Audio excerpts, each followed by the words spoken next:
Jadi masuk surga ini mudah. Man shalla isnatai asyarata rakaah, siapa yang sholat 12 rakaat fil yaumi wal lailah, sehari semalam, bunyalahu bihinna baitun fil jannah, dibangunkan untuknya satu tempat di surga. 12 rakaat, 2 rakaat sebelum subuh, 4 rakaat sebelum zuhur, 2 rakaat setelah maghrib, 2 rakaat setelah isya. Kok kurang? 2 rakaat. Saya sebetulnya ngetes aja.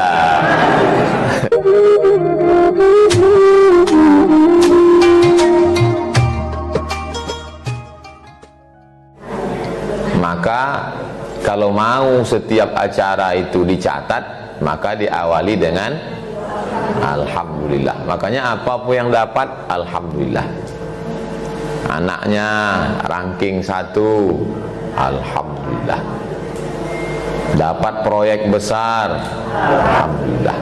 Suaminya kawin lagi,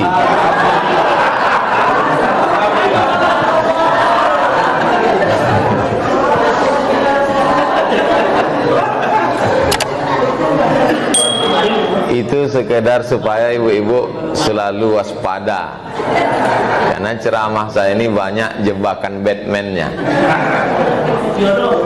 Jadi itu jurus pertama. Ibu kalau anaknya dipuji orang di Facebook, misalnya posting gambar anak, terus dipuji orang, anaknya cantik ya, terus ibu bilang, iya, itu anak itu bisa kena penyakit ain. Penyakit ain itu dari ain, ain artinya mata, nur aini, cahaya mata, ain artinya mata. Makanya kalau dipuji orang, ucapkan alhamdulillah dengan menyebut nama Allah, penyakit ainnya batal. Kenapa disebut ain itu penyakit ain itu dari mata? Karena begitu orang melihat anaknya lucu, imut-imut, muncul hasad dengkinya. Ini orang suaminya hitam, bininya jelek, kok anaknya cantik, gitu kan? Kita yang ganteng jangan ketukar dulu di rumah sakit. Muncul ain hasad. Jadi dari mata yang dengki itu masuk jin, hantu, setan, anak itu pun jadi sakit. Maka itu fungsi alhamdulillah. Makanya setiap acara apapun namanya, alhamdulillah. Kalau kita sakit, alhamdulillah. Dengan sakit dosa dihapuskan, dengan sakit kita mensyukuri sehat, dengan sakit kita bisa istirahat. Alhamdulillah. Terganggu pengajian karena suara telepon, alhamdulillah. Cuman bunyinya agak lain, alhamdulillah. Nah, itu tentang fungsi alhamdulillah. Yang kedua, Allahumma salli ala Sayyidina Muhammad wa ala ali Sayyidina Muhammad. Untuk apa pula berselawat? Kalau di majelis itu tidak ada solawatnya, majelis itu menjadi antanajifah, majelis bangkai. Majelis bangkai. Nama siapa? Kailani. Panggilan bangkai. Mohon maaf Pak Kailani kalau nama. Bayangkan majelis yang begitu lembutnya karpet tuan rumah nih, saking licinnya hampir saya terpleset tadi. Kalau di tempat lain segan saya ngaku, tapi karena di Pekanbaru orang-orang kita juga kan. Kalau di Jakarta kita bergaya lah, macam awak yang paling hebat kan, padahal hampir jatuh. Jadi majelis yang sudah bagus ini, maka diucapkan salawat, Allahumma salli ala Sayyidina Muhammad wa ala ali Sayyidina Muhammad. Kalau jumpa sama orang salaman, Allahumma salli ala Sayyidina Muhammad wa Muhammad. Supaya apa? Supaya jangan sampai majelis itu menjadi majelis bangkai, majelis busuk, majelis berbau. Sudah, alhamdulillah sudah, salawat sudah. Yang ketiga, menghormati sohibul bait, Pak Dokter beserta Ibu Wahyu Agustina. dan keluarga besarnya. Mudah-mudahan Allah membalas kebaikan mereka, diberikan istiqomah iman dan Islam, rezekinya melimpah ruah, masuk ke dalam surga yang dingin. Ada surga itu tak dingin. Itulah kalau ada orang undang kita AC-nya tak dingin, itu dia masuk surga juga, cuma tak dingin. Yang ini dingin, rupanya di bawah AC. Bisa dinaikkan sedikit, saya tak tahan dingin.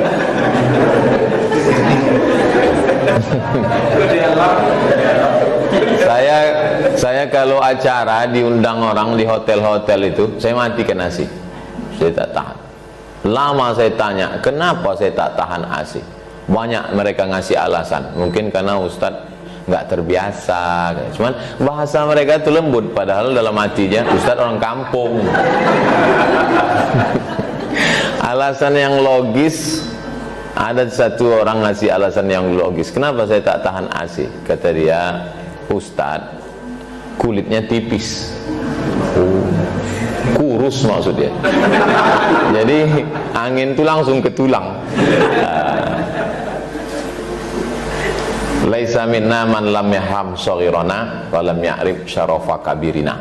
Siapa yang tak hormat sama yang tua, tak sayang sama yang muda, itu bukan umat Muhammad sallallahu alaihi wasallam. Itu maka tadi saya sebutkan Sahibul Bait kita hormati. Adik-adik saya yang muda-muda nih saya sayangi. Dah, alhamdulillah sudah salawat, sudah menghormati Sahibul Bait, sudah. Yang keempat, saya ceramah memang begitu biasa, di mana-mana pakai poin-poin. Poin-poin. Itu tujuan poin itu, saya kan dosen, walaupun mantan. Jadi dosen itu biasa itu, biar supaya mahasiswa itu terlatih. Jadi tidak kemana-mana cara berpikirnya. Selalu saya pakai gitu, pakai poin. Saya semua pakai poin, ceramah pakai poin, khutbah Jumat pakai poin, SMS pun pakai poin. Tujuannya supaya masyarakat itu terstruktur cara berpikirnya, tak ngalor ngidul kemana-mana. Yang kedua, kalau ada intel ikut pengajian, mudah dia ngasih laporan ke atasan. Kalau sampai dia salah lapor kan payah. Tak ada poin. Nah, yang keempat, tadi kan ada diputarkan video Nusaibah kan?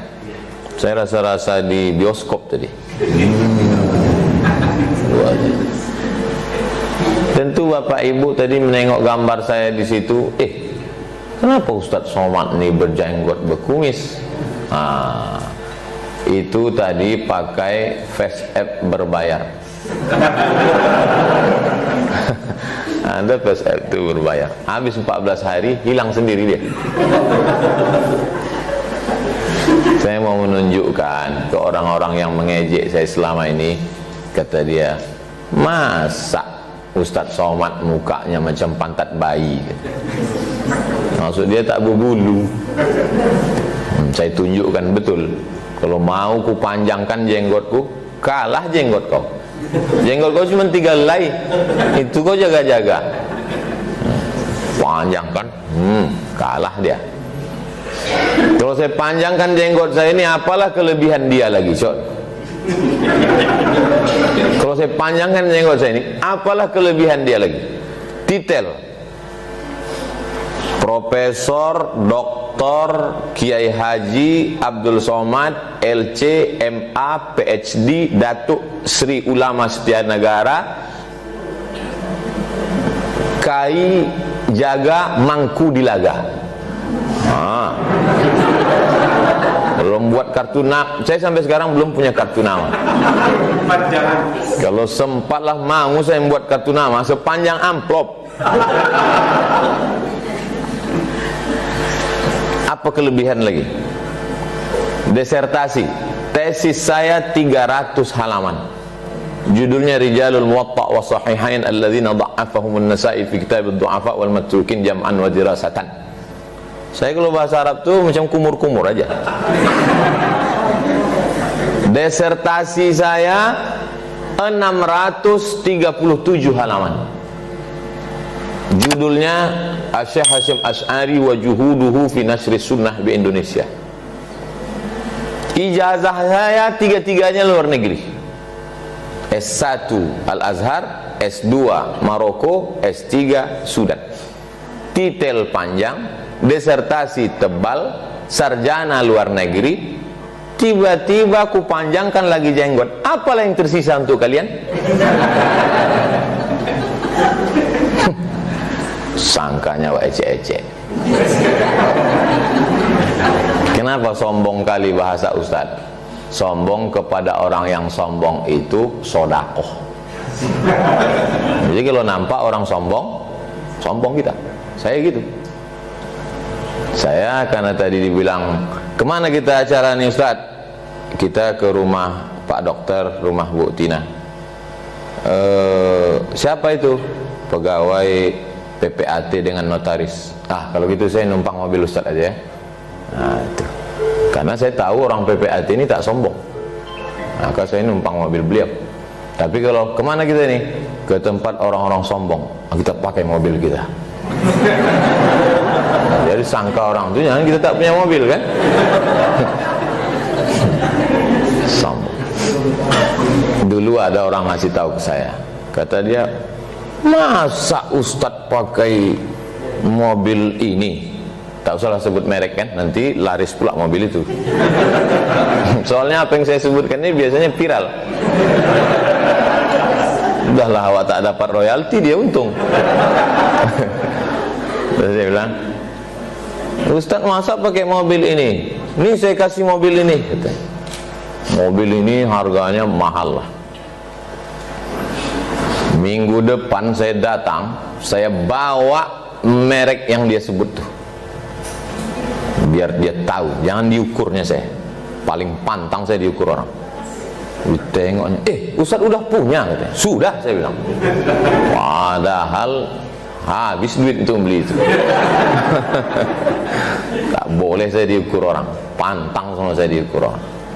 Nah jadi saya setelah melanglang buana ini entah kemana-mana, semua udah saya rasakan.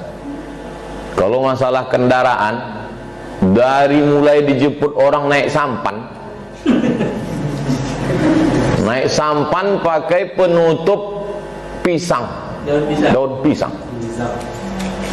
Berceramah di kami di suku Akit, dijemput naik ojek, sampai naik mobil Alphard, platnya nama saya, 1 UAS, sampai naik pesawat pribadi, semua udah saya rasakan. Jadi akhirnya menengok kendaraan tuh udah anyep aja, tak ada rasanya. Menghadapi jamaah pun begitu. Dari mulai jamaah yang mencium kaki saya tarik dia ke atas, sampai jamaah yang tak peduli. Begitu datang, pegangnya bahu saya, foto ya, katanya.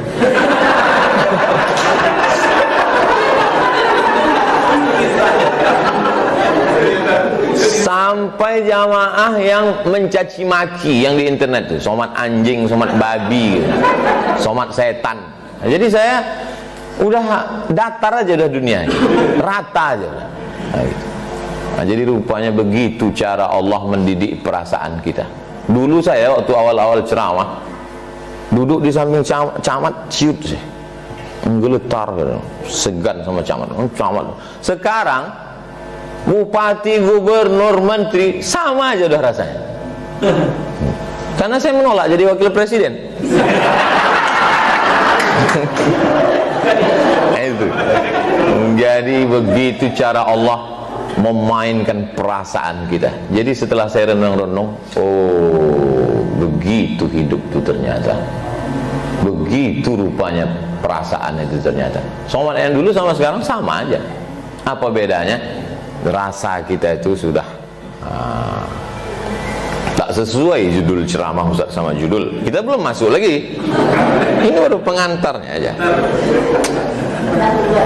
Tadi pembawa acara itu Ustadz Khairuddin. Khair artinya baik, din agama. Orang yang paling baik agamanya di Riau ini dialah Khairuddin. Dan kalau mau mencari menantu, mencari suami adalah orang yang paling baik agamanya. Masalahnya dia udah nikah pula. Lalu kemudian ini sebelah kiri saya ini namanya Ustadz Al-Nob Dinar. Dinar itu artinya koin emas. Dia diangkat jadi ketua yayasan supaya tak korupsi. Untuk apa dia korupsi lagi? Nama dia udah koin emas. Al-Nob Dinar, Ustadz Al-Nob Dinar. Kedua-duanya ini LC, alumni Al-Azhar. LC itu artinya, tulisannya licence, bahasa Inggrisnya license, bahasa Perancisnya liaison, bahasa Arabnya ijazah. Ini orang sudah dapat ijazah untuk mengajarkan agama Islam. Ijazahnya level internasional, Al-Azhar University. Oh, itu yang tanggung. Bapak kalau istrinya mau melahirkan, mau menyerahkan istri ke bidan tak berijazah, mana mau, matilah bini itu. Diserahkan ke bidan berijazah, itu maka dikasih LC. Ini banyak jamaah sekarang tak tahu LC apa. Ustaz tuh lucu-lucu. Ustaz Somad itu LC apa artinya? Lulusan Kairo. Ngada-ngada jamaah. Dah habis, saking banyaknya tak ingat lagi saya poin keberapa. Sekarang baru kita masuk judul, beratnya jalan menuju surga. Itulah maka jamaah itu tak datang.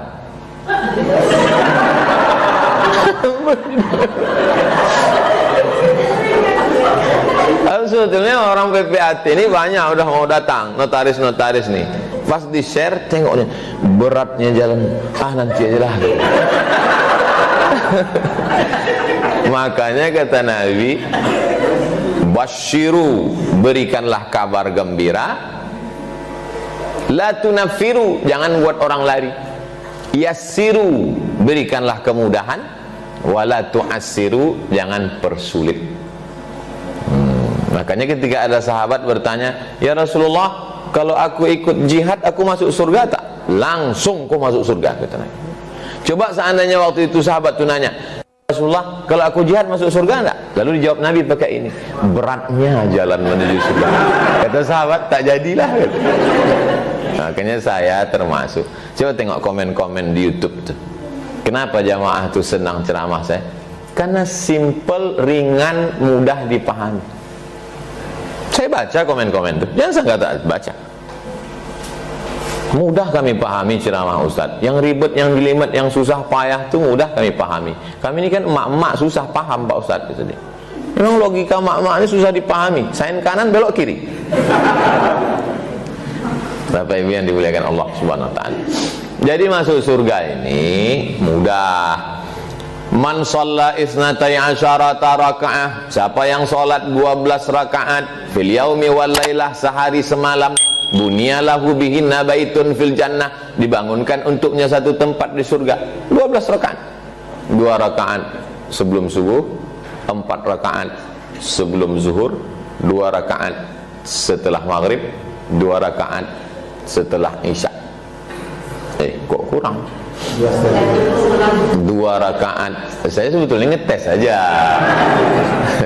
2 rakaat sebelum subuh, 4 rakaat sebelum zuhur, 2 rakaat setelah zuhur, 2 rakaat setelah maghrib, 2 rakaat setelah isya.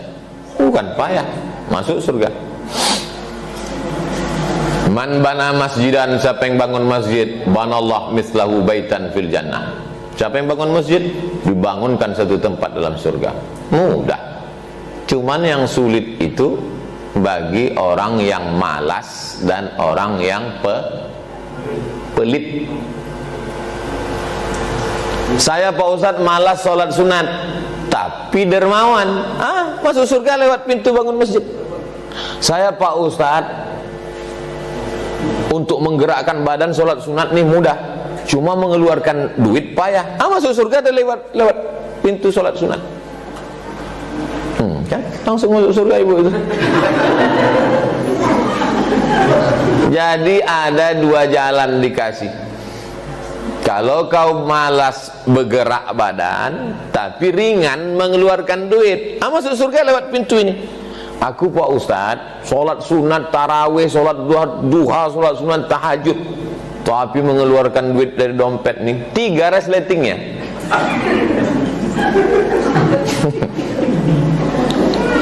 Jadi sebetulnya ini adalah pilihan.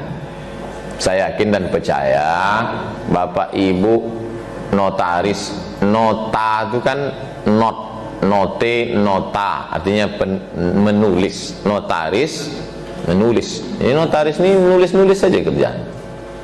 Orang mencari duit, pergi pagi ke sawah masih bisa dibedakan mana orangnya, mana kerbaunya. Ini orang, ini kerbau. Sore pulang jam 5 sama bentuknya, entah mana orang, entah mana kerbau. Berapa dia mengeluarkan zakat?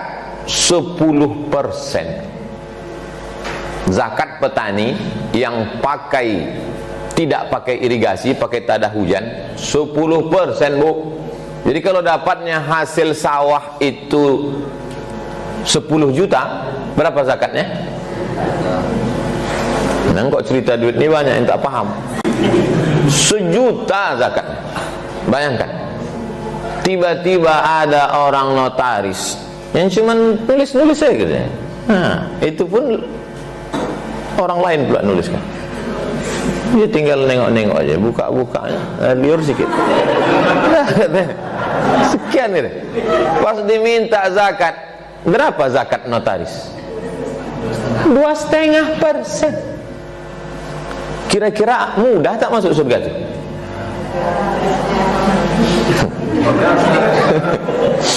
Bisa pula orang bertanam padi di sawah, kepala jadi kaki, kaki jadi kepala, tunggang langgang, lintang pukang, bertungkus lumus, pergi pagi pulang petang, peras keringat, banting tulang, 10% zakatnya. Bayangkan itu. Tiba-tiba akte notaris.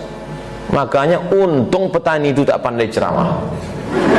Kalau pandai dia ceramah, berceramah dia, judulnya betapa tak adilnya Tuhan. Jadi ada orang di Pekanbaru nih, ada orang di Pekanbaru ini jumpa saya dulu. Saya tanya, Pak, zakat Bapak berapa? Zakat saya Ustadz Abdul Somad 1 bulan 300 juta kata. Terus saya tengok, gimana cara Bapak ngitungnya? Gini. Oh, salah ini, saya bilang. Dibayarnya zakat 10%. Ini hitungannya tak betul. Kenapa Bapak bayar zakat 10%? Bapak bayar zakat 2,5%. Itulah jawaban dia ceramah saya tadi. Jadi ceramah saya ini pun saya copy paste dari dia itu.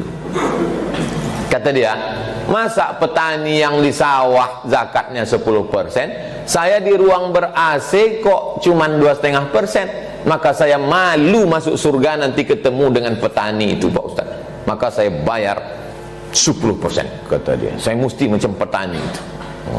Cuma masalahnya orang begini tak banyak. Selama saya ceramah 12 tahun di Pekanbaru, dia itu sendirilah.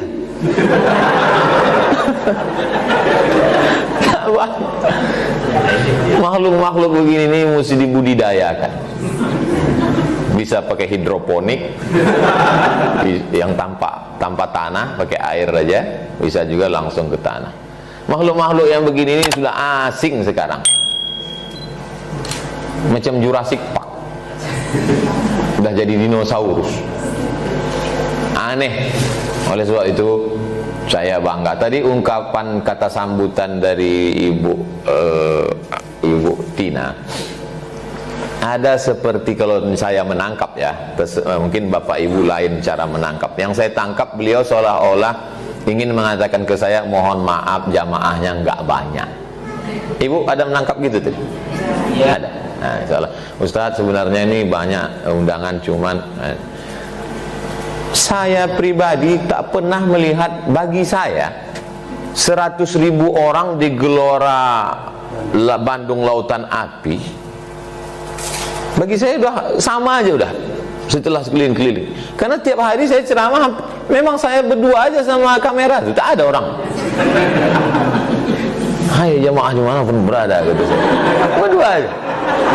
Nah, itu. Jadi bagi saya ini udah ramai. Itu.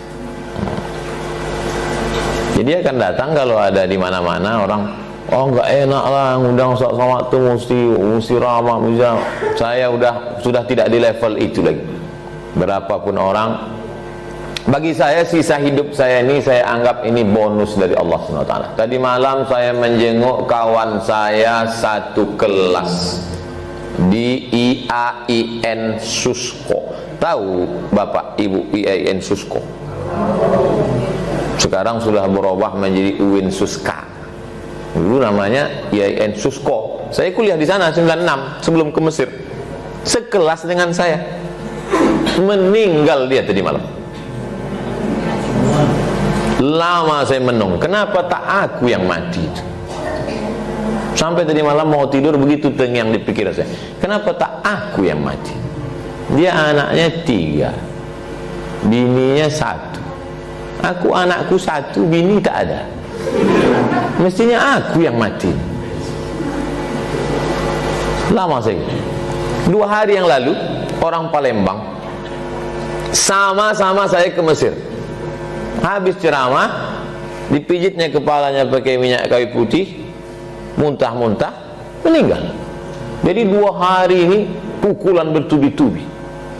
Pukulan kiri alumni Mesir, pukulan kanan kawan sama-sama IAIN, mati. Kenapa bukan aku yang mati?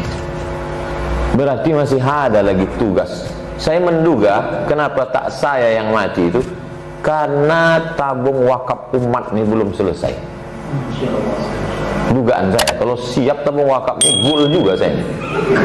Nah, jadi saya menganggap hidup saya ini masih bergantung ke tabung wakaf. Karena saya sudah janji, saya janji ke tabung wakaf, kita akan masuk ke semua kantor-kantor di Pekanbaru nih, mengemis kita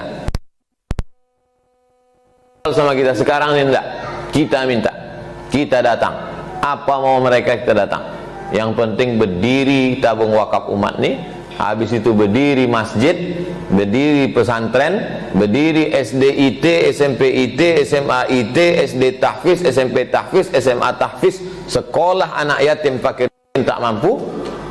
Habis itu mau mati-matilah. Dan kita udah tanda tangan situ. Saya yang bertanda tangan di bawah ini Abdul Somad. Ini tidak hak milik, tak ada kait mengait dengan anak cucu saya. Ini lillahi ta'ala, akan kita balikkan kepada umat. Selesai. Kalau cerita masalah masuk surga, mudah. Salat sunat 12 rakaat sehari, masuk. Bangun masjid, masuk. Cuman kita tak mau masuk surga sendirian. Kita mau ada juga lah orang PPAT ini mau wakili agak 2-3 orang masuk jadi. Tak usah semua.